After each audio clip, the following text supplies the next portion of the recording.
Students, happy and good morning to you all. I believe God is keeping you all healthy, safe, with happiness. Welcome back to the class on commercial applications. I'm very happy to help you learn the following objectives in today's class, children. Before I begin today's class, let me recapitulate the points which I have summarized for the previous class. Children, please note, I started the scope of business. It is also called as business tree structure. There's a flowchart. I told you we'll take the flowchart to analyze it later. After we complete some of the top units here, you'll be able to easily understand the flowchart. It's a sketch or a diagram. Next, I moved on to understanding the meaning of the word industry, the meaning with examples. Then the types of industry. Types of industry broadly classified into primary and secondary. Primary had two other subdivisions, extractive and genetics. Secondary industries also had two major divisions, that is manufacturing and construction. And in manufacturing, you had to learn about the subdivisions of manufacturing industry: analytical, synthetic, processing, assembly line. So soon after that, we went on to understand the meaning and role of commerce. I gave you the simple meaning. In the previous classes, you already studied about commerce. Commerce as an economic activity, part of business, all that you understood, children. Now, today's learning objective will be definition of commerce given by two important people, Professor James Stephenson and Professor Noel Branton. Then we will move on to the functions of commerce, which is a little elaborate, a little lengthy, 6 points given. Functions of commerce is nothing but removal of all type of hindrances. It can be hindrance of person, place, time, risk, exchange, and knowledge. So there are 6 main points. Children, these points are nothing but problems or hindrances.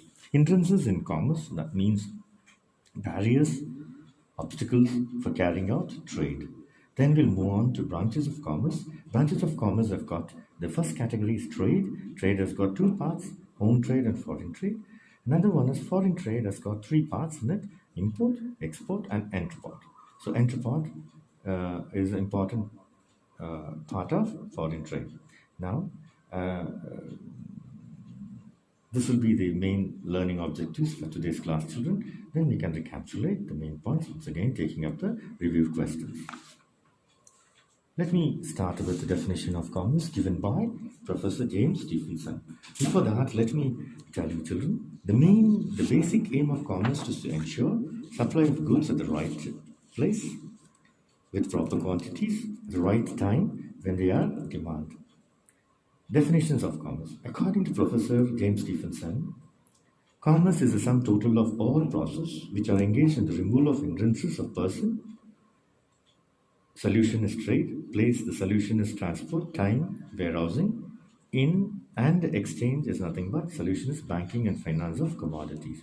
Here, he mainly talks about the total process involved in carry out trade without hindrances, without problems, without obstacles, without barriers.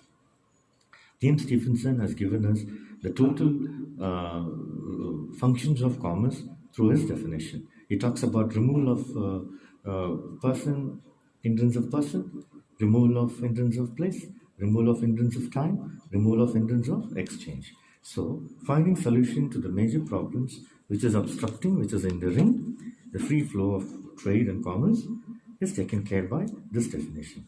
Then we'll move on to the next definition given by Professor Noel Branton. These are great people, children. Definitions according to Noel Branton. Professor Noel Branton says that commerce comprises of a group of specialized activities which together form essential part of process of production. Here, this great man talks about specialized process of production. Earlier, James Stephenson talks about 6 hindrances which create problems for the smooth run of trade and commerce. According to Professor Noel Branton, he talks about a group of specialized activities which together form a part of process of production. So these 2 definitions are easy for you to understand, children. One is helping the other. So now we'll move on to another unit, topic called nature of commerce. Nature of commerce are nothing but the characteristics of commerce as you've seen in business. There are 5 points to be covered here. Commerce is an economic activity and part of business. So commerce is an economic activity and part of business. Commerce involves exchange of goods and services. Commerce involves exchange of goods and services. Commerce is carried out with the motive of earning profits. Commerce is carried out with the motive of earning profit. Commerce creates various types of utilities. Utility, I told you earlier, form utility, place utility, time utility, possession utility, and so on. Next one, commerce involves element of risk and uncertainty. Some of these points are repeated because you've already seen this in nature of business.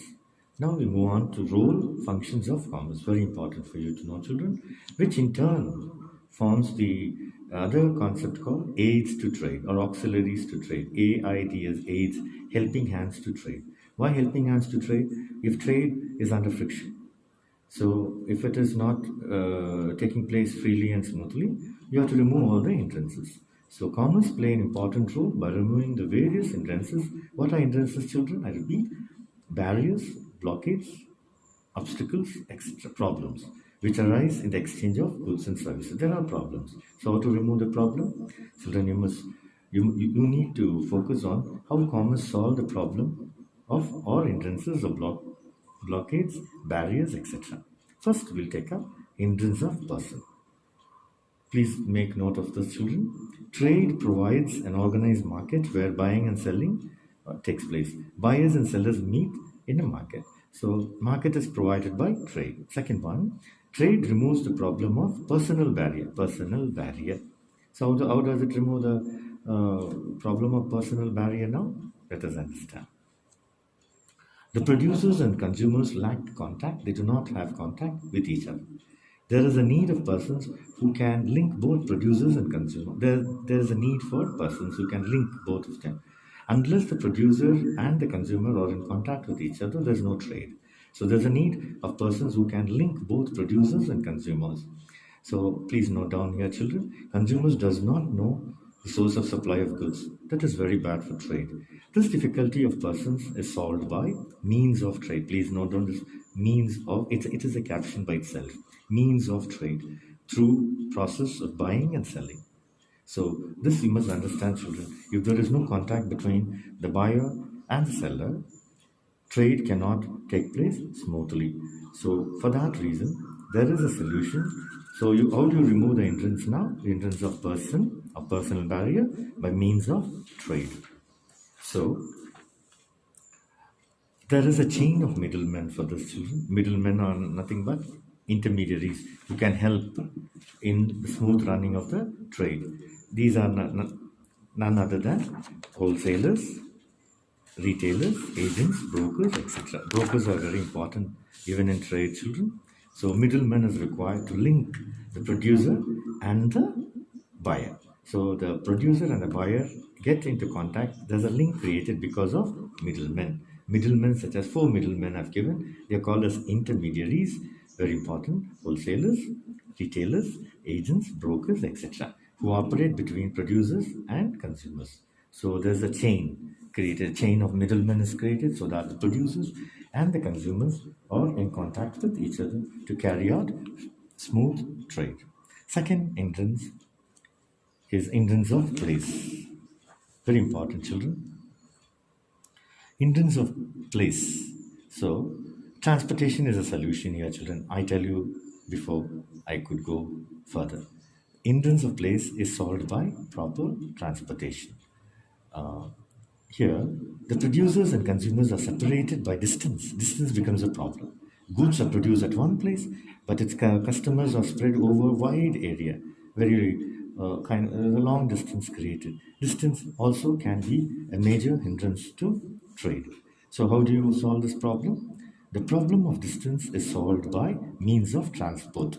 So means of transport is very important, children, which help in the movement of goods from one place to another place, from the place of production to the place of consumption with speed and convenience. That is very important in commerce, speed and convenience. So what is the main point of commerce? To supply right type of goods to the right person at the right time, at right quantity, all right. So you must understand this, children. Unless and until the problem of place is removed, we cannot have smooth run of the business. Please note down this, children. Sending the goods to distant places safely and quickly is very important, isn't it? Sending the goods to distant places safely and quickly is very important. Movement of goods and passengers from one place to another is also very important. During the crisis like pandemic and a kind of earthquake or any calamity, transportation plays a very important role. So you must understand that transportation removes the problem of distance. So modern means of transport create place utility of goods also. Please note down this, children. Please write it here. Modern means of transportation, they are very sophisticated transportation system, creates place utility of goods. So the removal of the hindrance of place is done by means of transport. Third problem is problem of time. What is the solution for this, children? As I told you, solution for hindrance of time is warehousing. Storage and warehousing provides time utility. So provides time utility here. So let us see the problem of hindrance of time. The production and consumption, the producer and the consumer, the production and consumption of many goods are separated by time gap. We say time gap. Some goods are produced during seasons but consumed throughout the year. Please note this point, it's very important. Some goods are produced during seasons but consumed throughout the year. It's very important need to store goods in proper places. So storage and warehousing is very important. There is a problem of time gap between production and consumption, and it is necessary to preserve goods over this time gap. Very important. It is very important to provide storage and warehousing facility to preserve goods over a long period of time, because some goods are produced during seasons but consumed throughout the year. This problem of time gap is solved by means of proper packing. I also added the word packing, storage and warehouse. So proper packing, storage and warehouse help to stabilize prices. Please write here, children. Help to stabilize prices through proper distribution. So warehousing, storage, packing, all this help in removal of hindrance of time. Not only that, to stabilize prices through proper distribution. One more point, please note down, children. Please write it down. Warehousing preserves goods from time of production to consumption. So, from the time of production to the time of consumption, warehousing plays a very important role. The third important hindrance is also understood. The fourth important hindrance, of course, children, is the hindrance of risk. What is risk? Already we have seen, children. Risk is nothing but loss or uncertainty of profit. So every business has got ups and downs. So up is profit, down is loss. So all these are inevitable. So business is full of ups and downs. So for trade, hindrance of risk has to be removed. Now how do you remove the hindrance? What is the solution? As I told you earlier, insurance is a solution. So once you insure yourself or your property or your businesses, hindrance of risk play a very important role in hampering or creating problems to trade. Free and smooth run of trade cannot take place with hindrance of risk. Children, you must know, please make a note here before I tell you this point. Business faces various kinds of risks. We have seen already under the features of business, features of commerce also. Element of risk is very important. In the present day, element of risk is very, very, very important. So, hindrance of risk is nothing but problems of loss or uncertainty of profits. Business face various kinds of risks. Let us understand this. The loss may arise while storing or transporting goods. Goods may be damaged due to accident, theft, fire, robbery, floods, rain, etc. So you must understand all these are risks. Some are predictable, some are unpredictable. Some are avoidable, some are unavoidable. So the impact of such loss can be solved by means of proper packing of materials and insurance. Insurance play a very important role, children. Not only proper packing of material, that is secondary. The main point is insurance. What is insurance? Insurance protects traders against losses and promotes trade activities. Please note, write this, children. Insurance protects traders, sellers, producers, business people against losses and promotes trade activities. Fifth important hindrance Here's the hindrance of problem of exchange and finance. Problem of exchange and finance. I tell you, children, without money, no business works. Without capital, no business starts. So, in order to start and run the business, you need money. Money play a very important role in business, in commerce. So, hindrance of exchange and finance should be solved. How do you solve the problem of exchange and finance? By having various banking services or banking facilities. There are other credit institutions also which has come forward to solve the problem of hindrance of exchange. So please write a point here, children. Please note down. Banking solution is a problem. First of all, is a solution to the problem, children. Banking services is a solution to this problem of hindrance of exchange and finance. Banks help trade. Please note down this, children. I tell you, banks help trade by giving credit, loan, advances, facilities. Banks also supply money for the smooth running of the business. So, if you go to banks, if you have been with your elders to the bank, you can see the various sections where business people transact. Business people meet and they get the things done through the bank. So, bank helps in smooth run of business through supplying monetary assistance or financial assistance.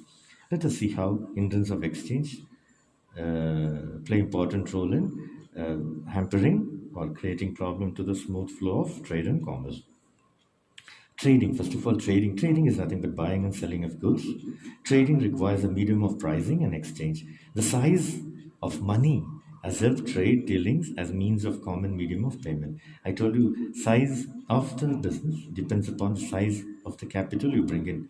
So size of the capital also helps in understanding. The size of money has helped trade dealings as means of common medium of payment. Trade needs finance, very important, or capital, which is provided by means of banks and financial institutions, credit institutions. Banks give loans and credit facilities to the traders. So the hindrance of exchange and finance is solved by means of banks, banking services, and financial institutions. Banks help in the settlement of payment and transfer of money by issuing checks, drafts, money transfer facilities, etc. During the time of pandemic such as this, everything is done through money transfer. Everything is done Paytm, online services.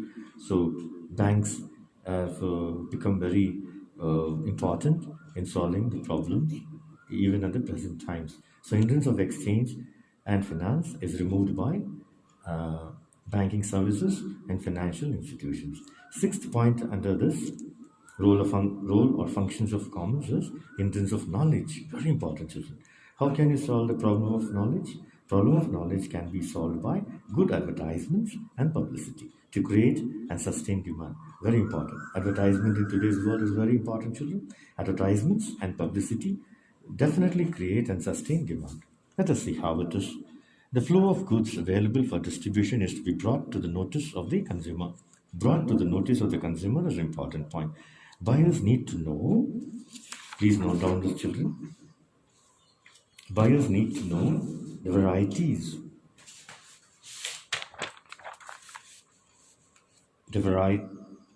Buyers, please note down, children. Sorry. Buyers need to know the variety of goods, the range of quality, the price to make a sound purchase decision. All these are important points, children. In the distribution of goods, let us sale. Distribution is nothing but creating a market situation. In the distribution of goods from the producer to the consumer, there is a hindrance of knowledge. I'll tell you, many people buy goods just by following the ads in the TV. There are a number of series of ads which are just if you watch an episode, a serial, in between you find number of ads coming. Those ads get memorized, and then people go for those products just by looking at the advertisement and liking it. So you must understand this, children. Buyers need to know the variety of goods, range of quality, what price to make sound purchase decision. Purchasers do not go to purchase things just like that. They're going to study. So advertisement and publicity help in understanding about the products in the market, product and services in the market. This is done through advertising and publicity. In the distribution of goods, creating a market. Distribution of goods is nothing but creating a marketing situation from the producer to the consumer. There is hindrance of knowledge. The hindrance of knowledge, how it is solved, I told you, by means of advertising and salesmanship. By the means of advertising and salesmanship. Children, so you understood there are six main functions of commerce. or role of commerce. Role of commerce can be understood very well by removing the hindrances, various types of hindrances. The first one is hindrance of person. The person barrier is removed by means of trade. The second one is hindrance of place. Hindrance of place is removed by means of transportation. A good sophisticated modern transportation is very handy, very helpful. Third one is hindrance of time. Hindrance of time is solved by having proper storage and warehousing facility. Fourth one is hindrance of risk, loss, or uncertainty of profit. This is removed by proper packing of materials and insurance. Put insurance first, children. Insurance protects traders against losses and promotes trade activities. Say fifth one, hindrance of exchange and finance. Hindrance of exchange and finance is solved by having good banking facilities and financial facility. Financial facilities also can be taken as credit institutions, which give loans, credit facilities to the traders to run the business without any type of stoppage, friction. Sixth one is hindrance of knowledge. Hindrance of knowledge is removed by having good advertisement policy, advertisements, and publicity. Advertisement and publicity creates and sustains demand, children. You must know there are 6 points. Again, I recapitulate: hindrance of person, hindrance of place, hindrance of time, hindrance of risk or uncertainty, hindrance of exchange and finance, hindrance of knowledge. Before we move on to the branches of commerce, I wanted you to know these points without any kind of doubts. So there should be clarity in understanding the role of commerce, which is a sure question for you all, children. So, 9th standard paper, exam paper, question paper will not be without having a question on role or functions of commerce. Next, we move on to branches of commerce. Owing to time, I'm going to only list out the branches of commerce, children, for you to know. Commerce activities may be classified as follows. First is trade. Under trade, you have the home trade. We got foreign trade. Home trade, also called as internal, domestic trade. Foreign trade, also called as external, international, global trade. Home trade also has got two subdivisions: wholesale trade and retail trade. So you must understand, home trade, that is domestic or internal trade, has got two subdivisions. The next one is the foreign trade. Foreign trade is nothing but international or internal global trade. So this has got three parts: export, import, and export. So you can understand these three, children. I've just listed out for you. Then, so we are running out of time again, children. So we will do the rest of the units in the next class, next session. Until then, as usual, stay safe, protected, and motivated. Children, before I start the next session, I will do the recapitulation. I'll make you remember things, and then I'll move on to the that class, learning objectives, children. God bless. Thank you. Thank you.